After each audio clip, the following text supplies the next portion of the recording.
Olá, esse é o programa A Luz das Escrituras, patrocinado pela Igreja de Deus do Sétimo Dia, um movimento bíblico congregacional. Antes de começar o estudo, não esqueça de deixar o seu like, clicando no joinha, inscrever-se no canal e clicar também no sininho para receber as notificações e novos vídeos. Deixe também o seu comentário, contribua com dúvidas, sugestões e elogios. Tenham todos um ótimo estudo sob a narração do evangelista Flávio Schmidt Carvalho. Que Deus abençoe a todos. Hoje nós estaremos fazendo um estudo sobre a igreja na profecia. Foi a igreja de Jesus Cristo, o qual ele fundou, totalmente apostatada, destruída, perseguida e extinta, e novamente teve que reaparecer. O que a Bíblia fala sobre esse assunto, o que devemos conhecer a respeito desse assunto? Estaremos também sobre Enoque e Elias, onde nós lemos uma carta que Elias teria mandado ao rei Jeorão, e comprova de que depois do arrebatamento, Elias deveria estar em outro lugar da terra, não no céu, como muitos ensinam, mas apenas ele foi transladado de lugar para poder ser livrado de Jezabel e dos falsos profetas de Baal. Este foi o objetivo do translado de Elias, e nós estaremos discorrendo. A leitura hoje será feita no livro de Mateus, capítulo de número 16, versículo de número 18, onde nós encontramos as seguintes palavras: Também eu te digo que tu és Pedro, e sobre esta pedra edificarei a minha igreja, e as portas do Hades nunca prevalecerão contra ela. Eis aí as promessas que nós encontramos na Bíblia, uma delas a de que a igreja de Cristo seria edificada e ela não seria destruída. Então nós vamos falar sobre esse assunto hoje, buscando entender o que a Bíblia fala sobre o destino da igreja, sobre o futuro da igreja. Seria aquela igreja que Cristo uma vez estabeleceu, chamando seus 12 apóstolos, destruída, apostatada totalmente? Onde estaria essa igreja? O que aconteceu com ela? Quais os sinais que caracterizam esta igreja? Mas, pastor João, nós falamos no programa de sábado passado a respeito do arrebatamento de Elias. Nós lemos uma carta em 2 Crônicas, capítulo 21, onde fala de uma carta vinda da parte de Elias, no versículo de número 12. O que seria essa carta no reinado de Jorão de Judá? Nós sabemos que Elias foi arrebatado no reinado de Jorão de Israel. Eles eram, na verdade, xarás, né? Tinham o mesmo nome, certo? Como é que aparece agora essa carta, mais ou menos cronologicamente, se for fazer um levantamento, 14 anos depois? Como é que nós podemos explicar isso, pastor João Ananias? Aí seria desvendado o mistério que muitos pensam, né, ou até afirmam que Elias tinha sido arrebatado aos céus, mas na verdade, após esse período de cerca de 14 anos, ele voltou a se manifestar, né, enviando aí uma carta repreendendo o rei daqueles dias, não é isso? Então, portanto, aí a afirmação que, na verdade, Elias, depois de um certo tempo, ele morreu, assim como todos, né, conforme foi lido lá em Hebreus, no livro de Hebreus, que ao homem cabe certo... Está ordenado, né? Segundo a palavra, está ordenado morrer uma vez, né? Vindo depois disso o juízo. Então, portanto, conforme o mesmo Jesus Cristo, ali ao falar com Nicodemos, no versículo 13 do capítulo 3 de João, diz que ninguém subiu ao céu a não ser o que lá desceu, né, a saber, o Filho do Homem. Então, portanto, fazemos bem em ficar, né, sobre esta palavra, que é a palavra da verdade. porque Elias então não teria subido aos céus, trono de Deus. ele subiu sim aos céus, mas O trono de Deus? conforme o irmão explicou, né, conforme você explicou no programa passado, ele subiu ao primeiro céu, não é isso? No redemoinho. Ele, na verdade, ele foi trasladado de uma certa região para outra região. Por que será que aconteceu? Por que ele não foi levado para o céu? Por que ele teria sido levado para uma outra região? Para, certo, ali não sofreram danos, né? Quem sabe, talvez até da própria morte, porque ele era perseguido pela Jezabel, né? Pela rainha Jezabel, pelos falsos profetas, então ele já estava cansado, né? E ele já havia até pedido ao pai, né, um certo livramento. Então, Deus providenciando o sucessor, Eliseu, né, para seguir ali o ministério profético, ele foi trasladado, então não foi arrebatado num carro, num torvelinho de fogo, né, conforme descreve a Escritura, para ali, certo, escapar da perseguição e passar então ali o comando, né, ali do ministério profético ao Eliseu. Então, ouvinte, o objetivo do translado de Elias não seria tirar ele daqui do planeta Terra e levar para o céu, mas o objetivo seria apenas tirar ele de um lugar e levar para um outro lugar do qual ele não sofresse mais a perseguição de Jezabel, e pois ele mesmo havia reclamado a Deus que tinham matado todos os profetas e que só ele tinha sobrado e que procuravam a alma dele. E foi dali que Deus prometeu então que ele seria retirado e que o ministério dele passaria a outro, no caso Eliseu, que pediu a capa de Elias quando ele partiu. E agora nos aparece 14 anos depois do reinado de Jorão de Judá. Foi nesse reinado que Elias teria sido arrebatado. No reinado de Jorão de Israel, das 10 tribos de Israel, aparece um escrito da parte de Elias repreendendo o reinado deste rei Jorão, 14 anos depois. Essa é uma prova de que Elias deveria estar em alguma outra região, e dali mandou um mensageiro da sua parte com os escritos dessa carta ao rei de Jorão de Israel. Então convém dizer aos ouvintes que eram dois reis com o mesmo nome. Um, Jorão, filho de Josafá, e outro Jorão, filho de Acabe. Um Jorão da casa de Judá, outro Jorão da casa de Israel. E havia uma diferença de aproximadamente 14 anos entre o reinado de um e outro. E foi 14 anos após, aproximadamente 14 anos após o arrebatamento de Elias, ele manda essa carta para o rei Jorão da casa de Israel. Então aqui fica comprovado de que Elias também morreu, porque ao homem está ordenado morrer, como nós já lemos lá em Hebreus 9, 28, e como também em Hebreus 11 diz que todos, apesar de terem alcançado bom testemunho da fé, não alcançaram as promessas, como nós lemos no programa anterior. Agora nós vamos entrar a respeito de um assunto importante, a respeito da igreja na profecia. Como nós lemos em Mateus capítulo 16, versículo 18, o qual o Senhor Jesus prometeu que a sua igreja jamais seria destruída. Pastor João Ananias.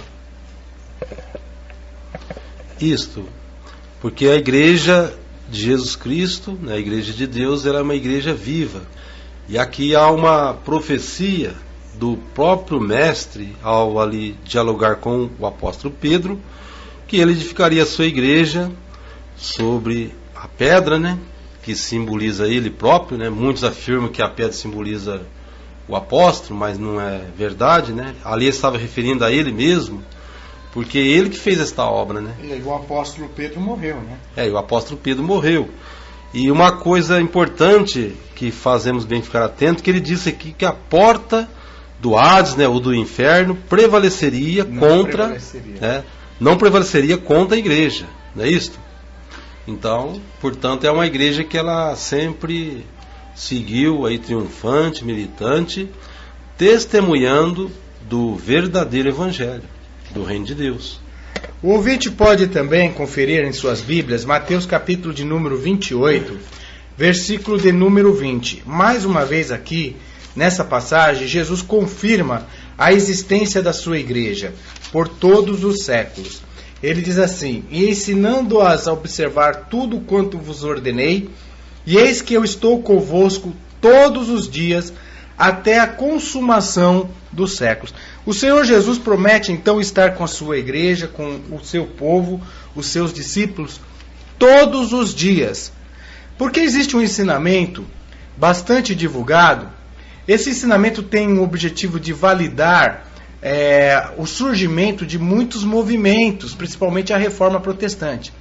Qual é esse ensinamento? O ensinamento de que a igreja se apostatou, se tornando a igreja romana, e que a igreja romana precisava de uma reforma para que a igreja restabelecesse novamente seus fundamentos. Então, esse ensinamento quer dizer que a igreja, depois com a morte dos apóstolos, após o segundo século, enfim, ela se apostatou totalmente, e somente com a reforma protestante, Martim Lutero e outros reformadores, é que a igreja novamente passou a ter uma restauração. Então todos os movimentos, tanto protestantes ou que são oriundos da igreja romana, ensinam que a igreja acabou, que a igreja foi totalmente destruída e que a igreja romana não representava a igreja verdadeira, porque ela mudou as doutrinas, e que a igreja teria acabado. Mas se a igreja teria acabado, como é que ficam as palavras do Senhor Jesus, que disse que a porta do Hades não prevaleceria contra ela e que ele estaria com a sua igreja todos os dias, com o seu povo todos os dias até a consumação dos séculos? Onde estaria a igreja no período da Era Negra, da Idade Média? Será que a igreja estaria totalmente destruída? O Senhor Jesus Cristo disse que passará os céus e a terra, mas as suas palavras não hão de passar. Como crentes no Senhor Jesus Cristo e na sua palavra, nós entendemos que a igreja não pode ter sido destruída. Mas qual é essa igreja? Quais são os sinais e as características dessa igreja? O que a Bíblia fala a respeito dela? E aonde na profecia existe menção do destino e dos acontecimentos que teriam com a igreja desde o tempo dos apóstolos até os dias de hoje. Nós vamos ver mais passagens ainda falando a respeito da igreja. No livro de Apocalipse, por exemplo, nós encontramos 7 cartas escritas a 7 igrejas que estavam na Ásia. Nós sabemos que o livro de Apocalipse é um livro profético. E como um livro profético, tudo que está no livro de Apocalipse tem um objetivo de trazer uma lição profética. O que poderia representar as 7 cartas escritas no livro de Apocalipse às 7 igrejas da Ásia? Pastor João Ananias. Estas cartas, ela vem trazendo as características da igreja. Então, se nós fizermos um estudo aprofundado nesta passagem aí do livro de Apocalipse, nós vamos perceber que cada uma das eras da igreja ali, das cartas, né, representam eras e pode também representar características. E hoje, nos dias atuais, podem existir na igreja, ou seja, existem na igreja de Deus que possui todas aquelas características. Não é isso, evangelista? Então, as 7 cartas do Apocalipse é um modelo de 7 igrejas que existiam de fato, eram 7 igrejas congregacionais que existiam na Ásia. Cada igreja dessa tinha um anjo. Esse anjo que nós vamos ver era, na verdade, o ministério, o presbitério de cada uma daquelas igrejas. E o Senhor Jesus mandava advertências a cada uma daquelas igrejas que existiam na época do apóstolo João, que foi quem escreveu o livro de Apocalipse na ilha de Patmos. Mas essas igrejas, cada uma delas estavam vivendo situações diferentes que precisavam de conselhos da parte do Senhor Jesus Cristo, conselhos que trariam correções, bem como elogios em alguns casos, advertências sobre perseguições advertência sobre relapso, enfim. Essas 7 igrejas realmente existiram e essas 7 cartas foram enviadas a elas, como o livro de Apocalipse nos notifica. E nós vamos ver que essas igrejas estavam vivendo situações dos quais a igreja de Cristo viveria durante todas as eras até os últimos dias. Então a primeira igreja, que é Éfeso, a palavra Éfeso, que significa primeiro amor, do grego, representa o período inicial da igreja, aquele primeiro amor dos apóstolos. A igreja vivia e compartilhava a comunhão, o partir do pão, perseveravam na doutrina dos apóstolos, eram unânimes. E essa igreja, ela batalhou muito pelo nome do Senhor Jesus. Ela também pôs à prova aqueles que se diziam apóstolos, mas não eram mentirosos. Mas o Senhor Jesus começa a fazer uma advertência sobre essa igreja, que ela teria deixado o seu primeiro amor. Aquela primeira vontade de pregar que ela tinha no começo, a igreja de Éfeso, onde estava Priscila e Áquila, as igrejas que Paulo elogia, enfim, sobre as igrejas de Tessalonicenses. Essas igrejas eram igrejas missionárias, pregadores da palavra de Deus, que tinham comunhão realmente e uma pureza da doutrina. Mas com a morte dos apóstolos, essa igreja passou a relaxar e já não era tão perfeita, e o Senhor Jesus fala que tinha algo contra ela, pois ela havia abandonado o seu primeiro amor, como nós encontramos na leitura da carta à igreja de Éfeso. Isso representando então a igreja no seu primeiro período. Logo após, então, começa a perseguição dos Césares. Nero e outra sequência de 10 imperadores perseguem a igreja de forma muito forte. E aí nós já vemos a era da igreja de Esmirna, que vem, a palavra Esmirna vem de uma palavra que representa um perfume, a mirra, que era tirada de uma árvore.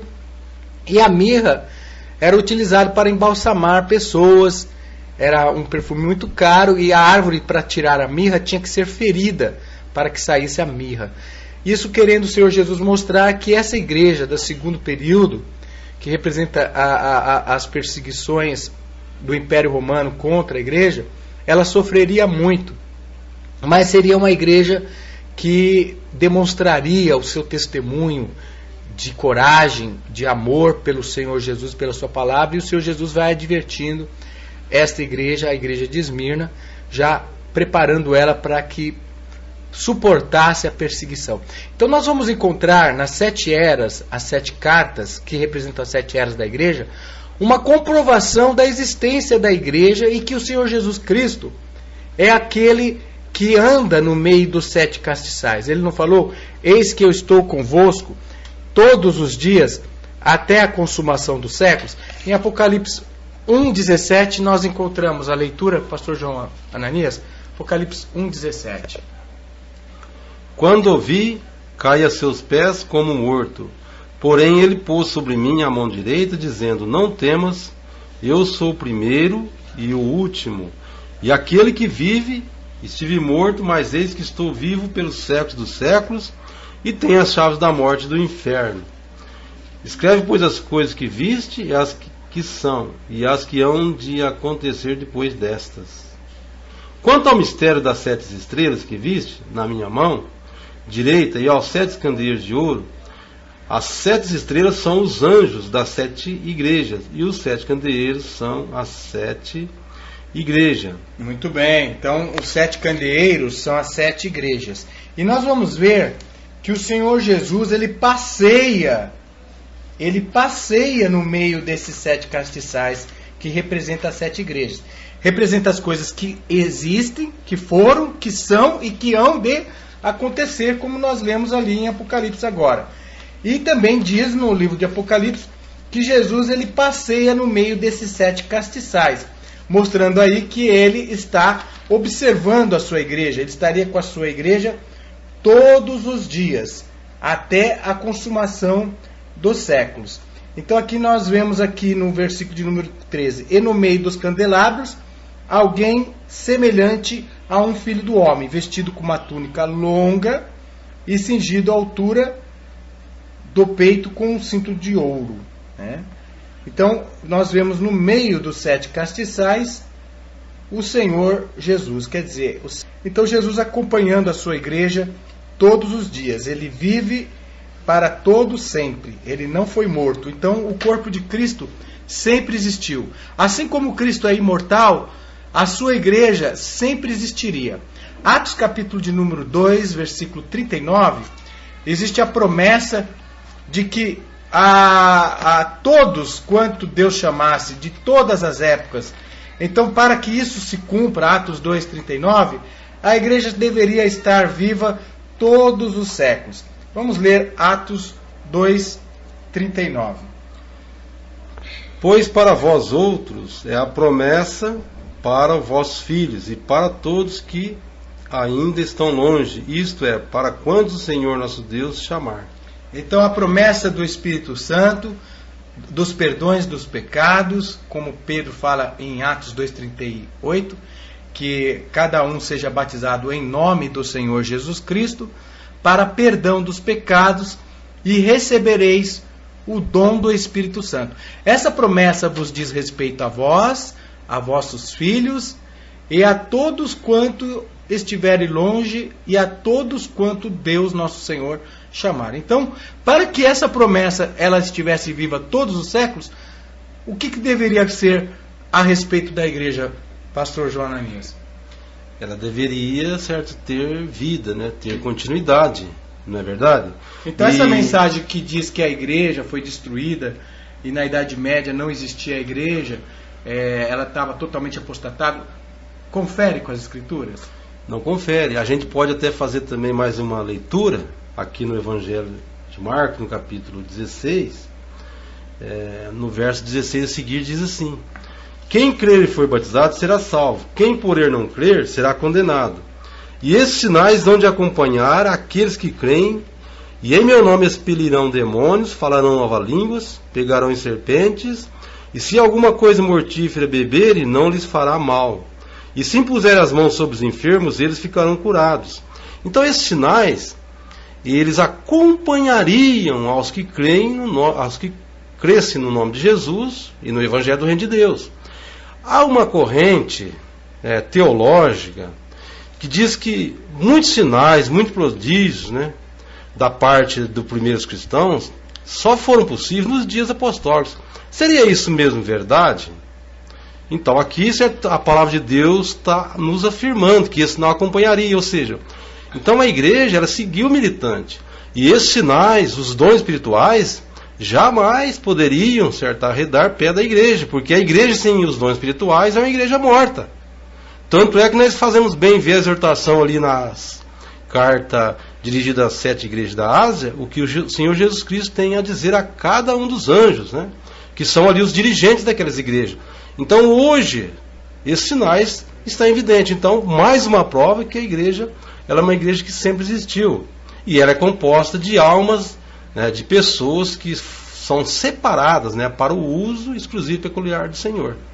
No livro de 1 Timóteo, capítulo 3, versículo 15, fala que a igreja de Deus vivo, coluna e apoio da verdade. Algumas versões dizem coluna e baluarte da verdade. Então a igreja ela tem o conhecimento da doutrina apostólica, ela tem que ter os sinais da doutrina apostólica, praticar a doutrina e também o conhecimento das profecias. Essa igreja ela tem o espírito de profecia. O espírito de profecia não é que tem um profeta dos últimos dias dentro da igreja, como algumas religiões às vezes pregam isso. Ah, nós temos um profeta, nosso profeta viu um anjo, o nosso profeta profetizou, escreveu livros. Enfim, existem segmentos religiosos aí que proclamam profetas dos últimos anos, dos últimos dias. Não, o espírito de profecia que o apóstolo João, na sua carta de Apocalipse, fala, que é uma das características também da igreja de Cristo, na verdade já existia o testemunho de Jesus no tempo de João. Em João no livro de Apocalipse, capítulo 1, diz que João estava na ilha de Patmos por causa do testemunho de Jesus. Ou seja, o testemunho de Jesus que diz em Apocalipse 19, que é o espírito de profecia, já existia no tempo de João. Olha lá, João capítulo 1, Apocalipse capítulo 1, versículo 9.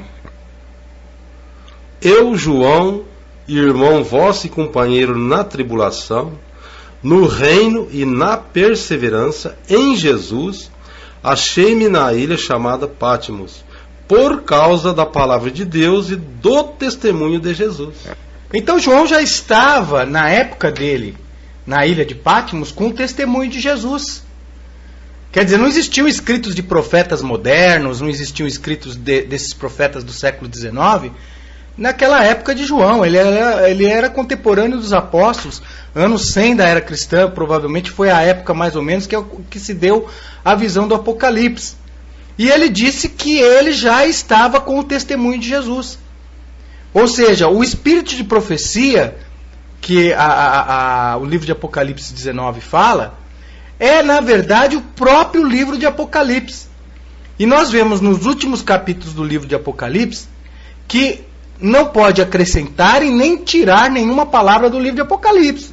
Porque se alguém acrescentar alguma coisa ao livro de Apocalipse, Deus acrescentará as pragas sobre aqueles que fizerem isso. E se alguém tirar alguma coisa do livro de Apocalipse. Vamos ler essa sentença sobre o livro de Apocalipse para o ouvinte estar meditando alguns sinais e características da igreja. Então o testemunho de Jesus, o Espírito de profecia, ele já vem na igreja muito antes do que esses profetas do século XIX que querem arrogar para si o título de Espírito de profecia. Apocalipse capítulo 22, versículo 19. E se alguém tirar qualquer coisa das palavras do livro desta profecia, Deus tirará a sua parte da árvore da vida, da cidade santa e das coisas que se acham escritas neste livro.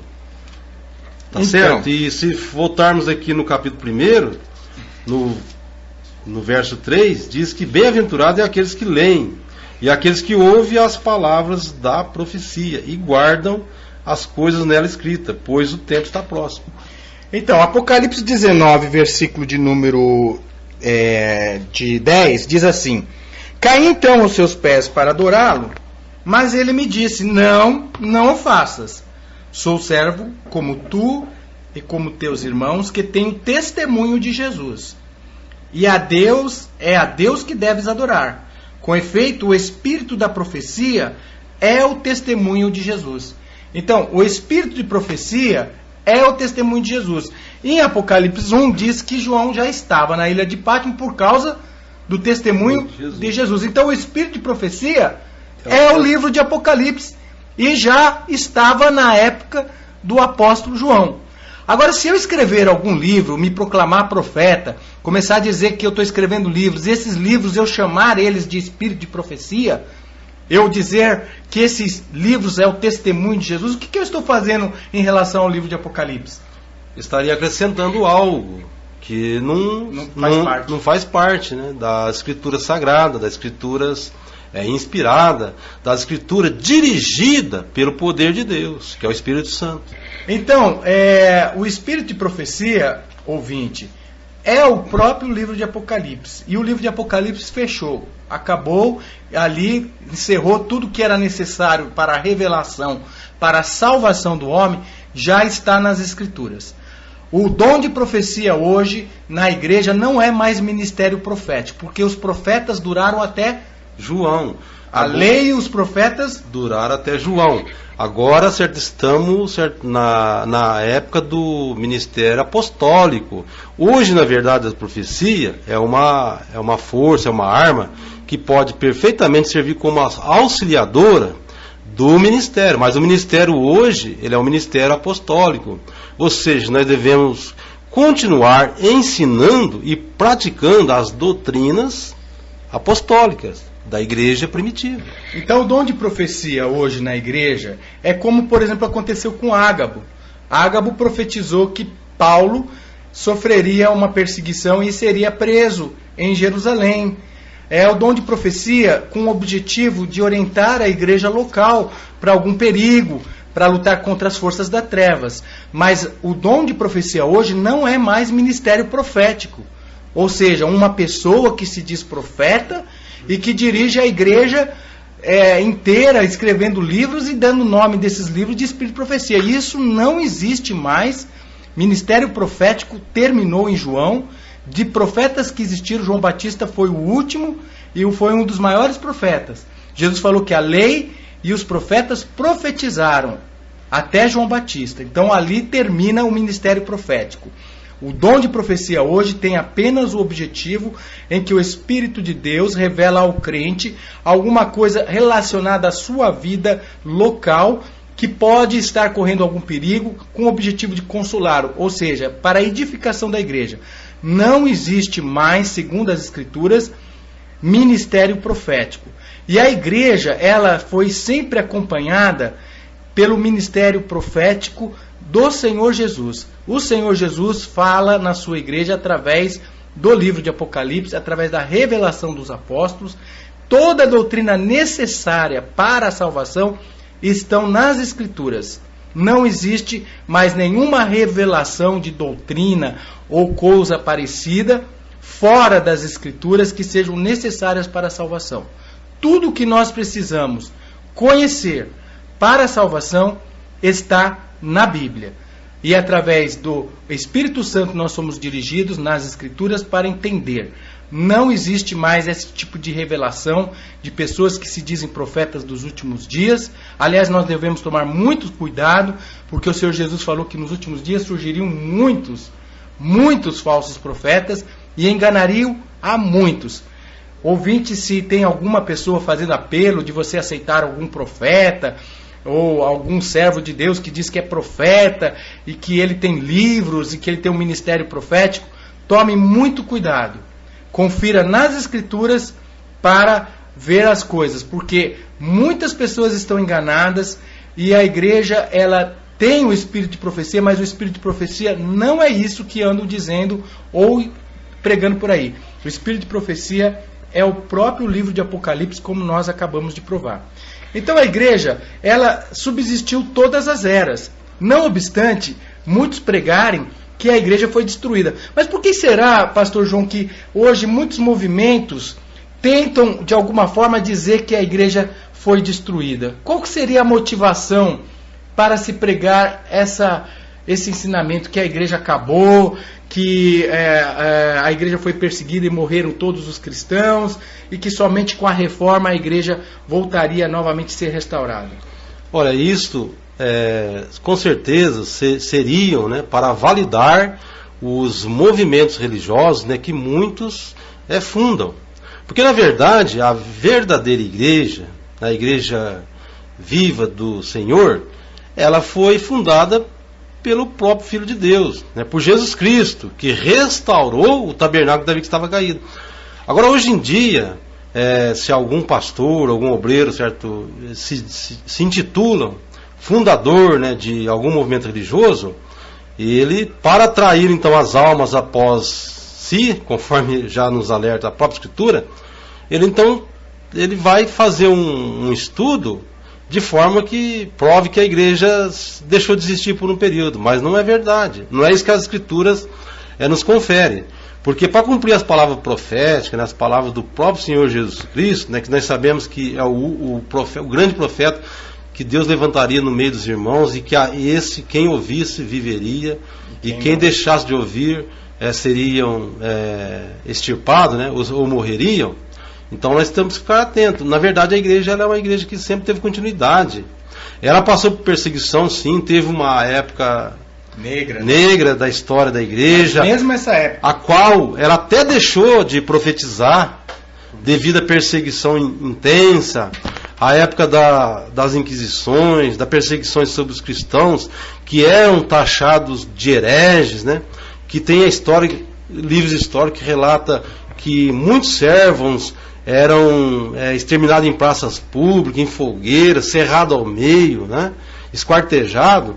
Tudo isso é verdade, mas a igreja ela sempre existiu Porque muitos guardaram, né, a fé de Jesus, importante salientarmos isso, porque não basta ter a fé em Jesus, né, precisamos ter a fé de Jesus. E qual que é a fé de Jesus?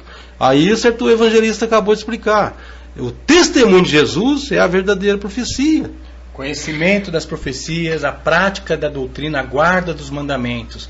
Apocalipse 2,17 diz que o dragão irou-se contra o restante da semente da mulher, os que guardam os mandamentos de Deus e têm a fé de Jesus, o testemunho de Jesus. E Apocalipse 14,12, aqui está a paciência dos santos, aqui estão os que guardam os mandamentos de Deus e têm a fé de Jesus. Então isso é uma característica da igreja. A igreja ela traz a fé de Jesus, ou seja, ela tem o conhecimento da verdade. Jesus falou, e conhecereis a verdade, e a verdade vos libertará. No livro de Lucas, capítulo 24, no versículo de número 45, o Senhor Jesus vem falando o seguinte: então abriu-lhes a mente para que entendessem as Escrituras, e disse-lhes, assim está escrito que o Cristo devia sofrer e ressuscitar dos mortos ao terceiro dia, e que em seu nome fosse proclamado arrependimento para a remissão dos pecados a todas as nações, a começar por Jerusalém. Então a igreja de Cristo, fundada por ele, pois ele mesmo deu o seu sangue pela sua igreja, Atos 20, 28, né? Olhai por vós e por todo o rebanho, que o Espírito Santo vos constituiu bispos, para apacentardes a igreja de Deus, que ele resgatou com seu próprio sangue. Então a igreja que Cristo resgatou com seu próprio sangue, ela começou em Jerusalém. Atos 1, versículo de número 8, Jesus disse que daria poder aos seus discípulos, eles seriam testemunhas, começando em Jerusalém, Judéia, Samaria e até os confins da terra. Ou seja, o crescimento geográfico da igreja de Cristo, ela iniciou em Jerusalém, após a morte de Cristo, ano 30 da era cristã. Ela depois pregaria na Judéia, certo, pastor João Ananias? Certo, na Judéia. Depois ela iria para Samaria. Samaria, outra parte da nação de Israel. Exato, que era formado por israelitas misturados, né, do qual os judeus tinham por inimigos, né, e ela espalharia até os confins da terra. Então ela chegou até os demais continente americano, né? Aqui América do Sul, Brasil. Brasil é fim da terra, ouvinte. A mensagem da igreja ela não sai do Brasil para Israel. Tem quantos movimentos hoje começaram aqui no Brasil e estão tentando levar o evangelho lá para Jerusalém, lá para o mundo antigo. Mas o Senhor Jesus disse que a igreja começou lá em Israel, na época dele, com os apóstolos, e de lá espalharia o evangelho genuíno até chegar aqui. Então a igreja de Cristo, ela não sai do Brasil para lá, ela vem de lá para cá. Agora, a mensagem que é pregada por muitos religiosos de hoje, de que a igreja foi destruída, é com o objetivo de validar os movimentos, é para poder... porque se a igreja não foi destruída, raciocina comigo, ouvinte, se a igreja de Cristo não foi destruída, para que então começar novas igrejas? Então todos que começam nova igreja, ele tem que argumentar de alguma forma que ele foi revelado por Deus, que ele é um profeta, que ele recebeu o espírito de profecia, que ele viu os livros lá de um anjo que deu o livro para ele, ou que ele viu uma revelação lá do céu e que por isso ele deveria começar a igreja. Mas nós vemos no livro de Atos capítulo 10 que o primeiro gentil da igreja, que foi Cornélio, ele chegou a ver um anjo. Quando ele estava jejuando em oração, um anjo disse que as orações dele foi atendida por Deus. Atos capítulo 10, Cornélio, o centurião Cornélio. Mas nós não vemos Cornélio fundando uma igreja para ele. Nós vemos Cornélio seguindo a orientação do anjo de procurar a quem? Procurar acertar o apóstolo Pedro, né, a quais falaria coisas, né, ou ensinaria coisas que deveria fazer bem a ele, para prosseguir então testemunhando do amor de Deus, do evangelho do reino de Deus, então, de Cristo. Cornélio começou uma igreja para ele? Não começou. Ele teria uma forte razão para começar, né? após a aparição dos anjos, né? Então, mas na verdade eles, com o iluminismo do poder de Deus, ele foi também orientado pelo próprio anjo que procurasse o apóstolo Pedro. Então, no entanto, a igreja sempre teve e continua tendo testemunhos, né, do Senhor Jesus Cristo. Então a igreja de Cristo, ela começou em Jerusalém, espalhou por todo o mundo e chegou aqui no Brasil. A igreja de Cristo, ela tem que trazer os sinais dela, que é mostrado na Bíblia. Ela é coluna e apoio da verdade, ela guarda os mandamentos de Deus e tem a fé de Jesus, ela tem o testemunho de Jesus, que é o conhecimento dos profetas da Bíblia. Quero frisar isso aos ouvintes. O conhecimento dos profetas da Bíblia, não profetas que surgiram nos últimos dias, no século XIX. A igreja ela está alicerçada sobre a Bíblia. Em Apocalipse capítulo 12, versículos 5, 6, 13 e 17. Preste muita atenção que nessa profecia de Apocalipse 12 vai provar a continuidade e a preservação da igreja por todas as eras. Nasceu-lhe, pois, um filho, varão que há de reger todas as nações com um cetro de ferro. E ao seu filho foi arrebatado para Deus até o seu trono. A mulher, porém, fugiu para o deserto, onde lhe havia Deus preparado lugar para que nele a sustentasse durante 1260 dias. Agora o versículo 13 ao 17. Quando, pois, o dragão se viu atirado para a terra, perseguiu a mulher, que dera à luz o filho varão. E foram dados à mulher as duas asas de grande águia, para que voasse até o deserto, ao seu tempo, aí onde é sustentada durante um tempo, tempos e metade de um tempo, fora da vista da serpente. E então a serpente arrojou da sua boca atrás da mulher água como um rio, a fim de fazer com que ela fosse arrebatada pelo rio. A terra, porém, socorreu a mulher, e a terra abriu a boca e engoliu o rio, que o dragão tinha arrojado de sua boca. Irou-se o dragão contra a mulher e foi pelejar com os restantes da sua descendência, os que guardam os mandamentos de Deus e têm o testemunho de Jesus. Muito bem, então a mulher ela foi preservada no deserto por 1260 dias proféticos. E o restante desta mulher, o que sobrou, quer dizer, o que veio desta igreja do deserto, veja bem, para que a igreja ela tenha e seja o restante da mulher, tem que ser uma igreja que guarda os mandamentos, mas que veio, que restou de uma igreja que foi preservada no deserto durante todas as eras. Porque existem movimentos aí que vieram do protestantismo, não guardavam os mandamentos de Deus, começaram a guardar o mandamento de Deus, mas não restou, não veio, não foi sobra desta igreja que veio da perseguição lá do deserto, porque o diabo tentou destruir essa igreja. Jesus falou, mas as portas do Hades, do inferno, não prevalecerão contra ela. Nós temos que crer na palavra do Senhor Jesus Cristo, que a igreja existiria todos os tempos. E ela seria caracterizada pela guarda dos mandamentos, dos 10 mandamentos. Não somente 9, os 10. Inclusive a guarda do 7º dia, o sábado, que é o sinal da criação, que é o sinal de que adoramos a Deus, o Criador.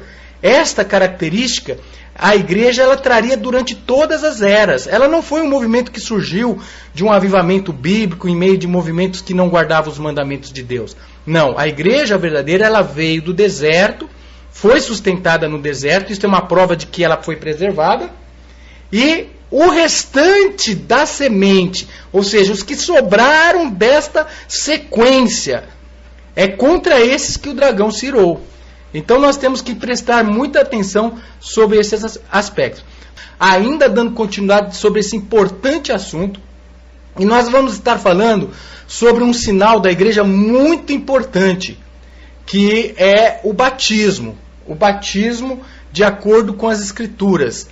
Este sinal também caracteriza a igreja de Cristo. Vamos à saudação final neste momento, em nome do Senhor Jesus Cristo.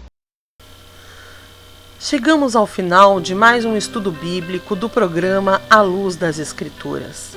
Não esqueça de deixar as suas dúvidas, seus comentários, seus elogios. Clique no joinha e também inscreva-se no canal. Não esqueça de clicar no sininho para receber as notificações de novos vídeos. Acesse o nosso portal igrejadedeus.biz e compartilhe esse conteúdo com o maior número de pessoas possíveis. Que Deus abençoe a todos.